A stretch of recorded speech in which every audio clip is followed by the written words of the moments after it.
Hello everyone, David here, back again with another review for The Walking Dead, and this time it is for the episode Heads Up.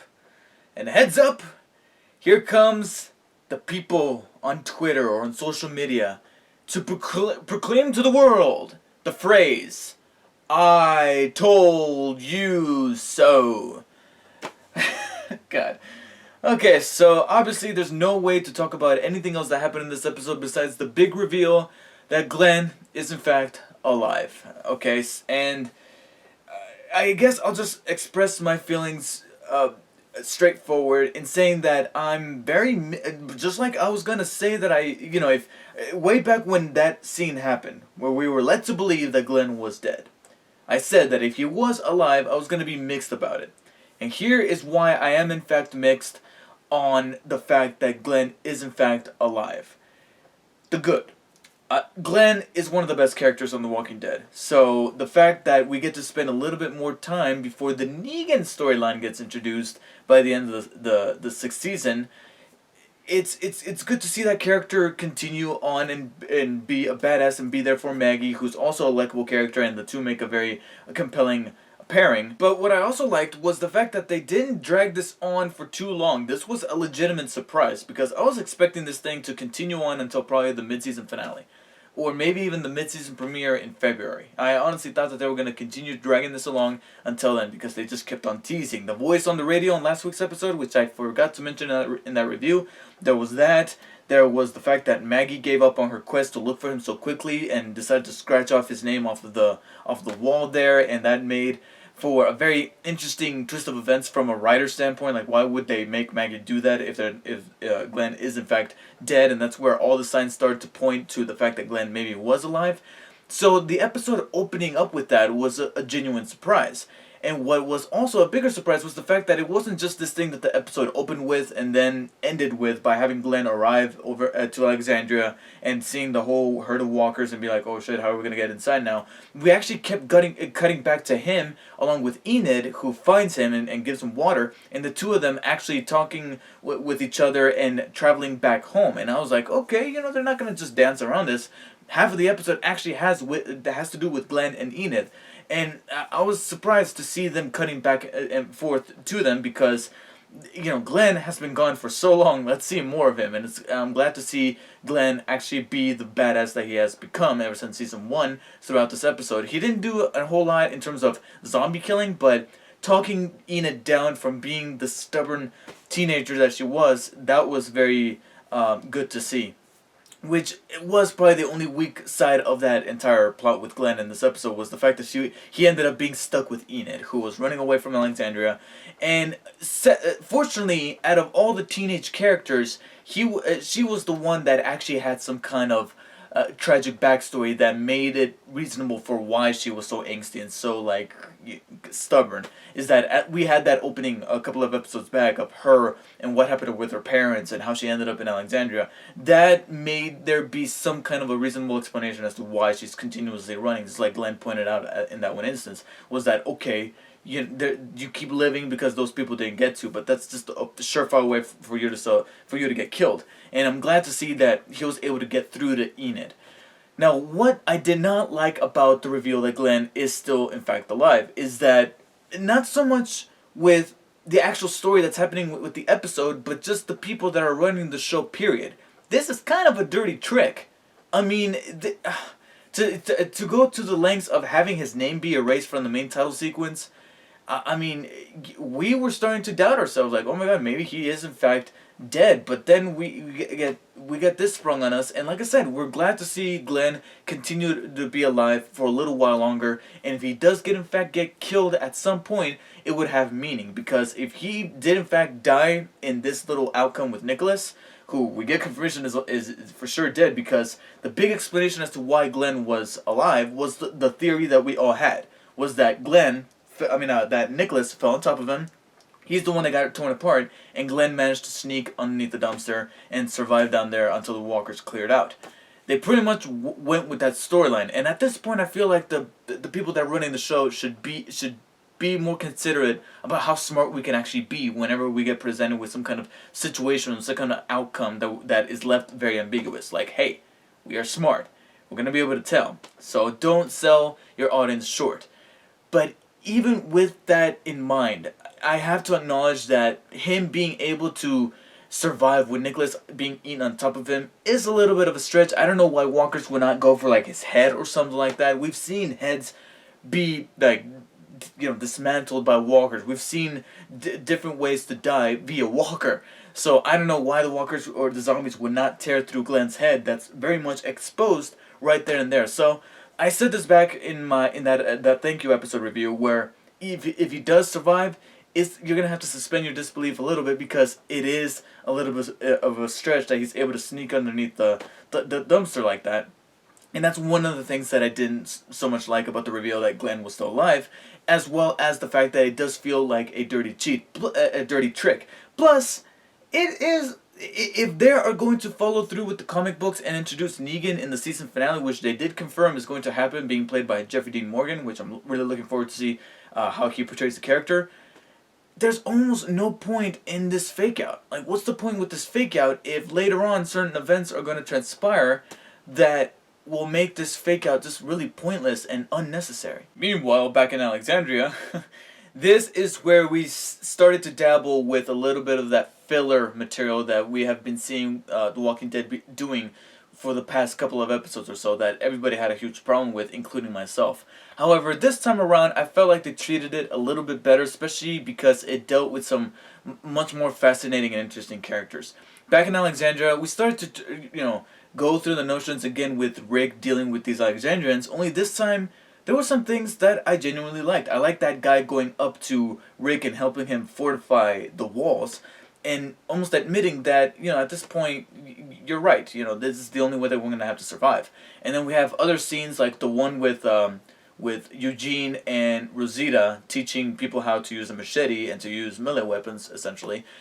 The only thing I didn't like about there's two things that happen in the scene. One that I liked and one that I didn't like. The one that I liked is Rosita getting up in Eugene's face and just laying things flat instead of being the sensitive person that she has been from time to time. This time she was like full-on Rosita that we remember seeing back when she was first introduced in season 4, I believe. What I did not like, though, is that Eugene is still a scaredy cat, and I wouldn't have minded that if I didn't recall him saving Tara and growing some balls back in that episode. I was hoping that maybe by then he would have hardened up just a little bit, just a tiny bit, but just the sheer sounds from far off the walls are enough to make him look all distracted. And I'm glad that Rosita just flat out told him, like, dude, either man up or leave my class, because I want to continue doing this. And he leaves, and I'm sad for that a little bit. I'm glad that Rosita handled it the way that she did, but Eugene, you gotta do something with that character, because he's floating there at this point. Similar to Father Gabriel, who a lot of people want dead. I'm not gonna say I'm gonna give Gabriel a pass, but at this point, he's so in the background that I just don't care. I'm not gonna get like mad every time he shows up. All I can do, however, is laugh every time Rick shuts his ass down, like he did in that episode, and like he does again in this one, where he tears down his flyers right after he posts them up. I mean, in terms of the writing, it was a little bit too comedic, a little too screwball, but considering that it involved Gabriel, I'll give him a pass for that. It's just a shame that amongst these Alexandrians, we get some more people, talking about the same old thing about surviving, that kind of deal. And along on the side, we get more of Carl and Ron and their stare downs of like what is impending. And again, I when I was talking about Glenn, the fact that Enid, out of all these teenage characters, Enid is the most compelling, because we actually had that cold open of her trying to survive out there and why she became so silent and withdrawn. That made sense. For Carl and Ron, mainly Ron, who continues to be a piece of shit in this episode, robbing bullets and trying to manipulate Rick to be kind of like on his side. And then that ending scene where Carl's just walking down the street and we got Ron right behind him with the gun. It solidified why I hate this Ron story so much. First of all, Ron is just a dickhead, period. And second of all, and I don't know what it is, but he looks more of a douche when he's not wearing the hat. I don't know. For some people, I think some people will believe that he looks douchier with the hat. I think he looks douchier without the hat and his hair all frothy and stuff like that. But beyond that, from again a writer's perspective, We've just got done with this in season 5 with Nicholas and Glenn. It's the same story. Why are we doing it again, this time with Carl and Ron? Please, I beg of you guys, end it by the mid-season finale next week. It would only be sensible to do so. Luckily, that material with Ron and Carl doesn't really last very long. In fact, it's hardly in this episode. And it all the material with the Alexandrians, whether it be stuff that we have seen before or the stuff that did have to deal with Ron, is salvaged by the inclusion of Morgan. We see much more of Morgan in this episode than we did in the last one after his 90-minute episode special, you could say. And his involvement was very well appreciated because it made sense. From the scene of him sitting down with Rick and Michonne and Carol, confronting him about what his methods can mean for Alexandria. That was probably one of the best scenes, if not only the best scene in the episode, in my opinion, but also one of the standout scenes in this first half of the season so far, because I don't know what it was about that conversation, but something about the dialogue and the way it was acted just really hooked me, and I was actually wishing for that scene to continue going before we risk cutting to material that I didn't like with stuff with Ron and Carl. But the actual discussion about Morgan trying to preserve life, whereas Rick and Carol, who are obviously on the same team, I mean, Carol's little her kind of peeling her teeth a little towards Morgan when he says that he let those people go, and then Carol's like, they burn people alive. Her leaning forward that much, I was like, back up. And Michonne is kind of on the fence in a way. She tries to talk some sense into Morgan, saying that this is probably not going to cut it in this world, but I can kind of understand because I was literally in that same position. And just Morgan's examples as to why he has changed, throwing back to him and Rick's meeting back in season 3 when he was the crazy one. That made for some really great material between those characters, and I'm looking forward to how it plays out, especially with the way this episode ends, because it sets up the pieces for the mid-season finale. We get Carol following Morgan and Denise over to the cell in which Morgan is keeping that wolf, and if once Carol finds out, because we didn't see her actual reaction as to of Morgan harboring a fugitive within the walls of Alexandria. Carol finding out is going to be something to witness in that mid-season finale. It's one of the things that I'm looking forward to the most, especially since she's not letting things get past her. All right, earlier in the episode, we have Rick saying that Carol was the one that told him about those wolves and how she saw Morgan letting wolves go. So she's on high alert, especially with Morgan, and how his philosophy of wanting to let people go and letting people live can possibly get other people killed.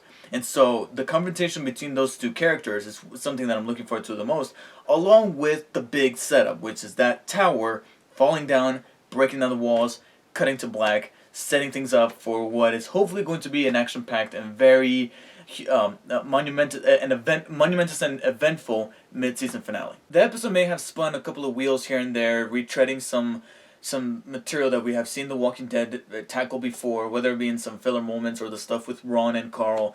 And the actual reveal of Glenn still being alive may have its ups and its pros and cons. But this episode was a good one to satisfyingly and effectively set up what is hopefully going to be an exciting mid-season finale that is probably going to continue the tradition of having the first half of a season embody one particular storyline, and then the second half of that season a whole another storyline that may bleed over to the preceding season. Which, me personally, I'm not a huge fan of that kind of setup. I wish that the entire season would be a little bit more cohesive. But it looks like that's what we're going to be ending up with in the mid-season finale. But there are plenty of things that I liked about in this episode. Some which revolved around Rick, some around Glenn on his own little adventure, and things that we are hoping to see come to fruition in next week's episode. So I give Heads Up a solid 8 out of 10. Definitely a humongous step over the past couple of episodes that had way more filler than this one did. But this one kind of felt like in between, so hopefully we're taking a step in the right direction for the mid-season finale. So thank you guys for watching. Let me know what you guys thought of this week's episode of The Walking Dead, and I'll see you guys next week with my review of said finale. Take care.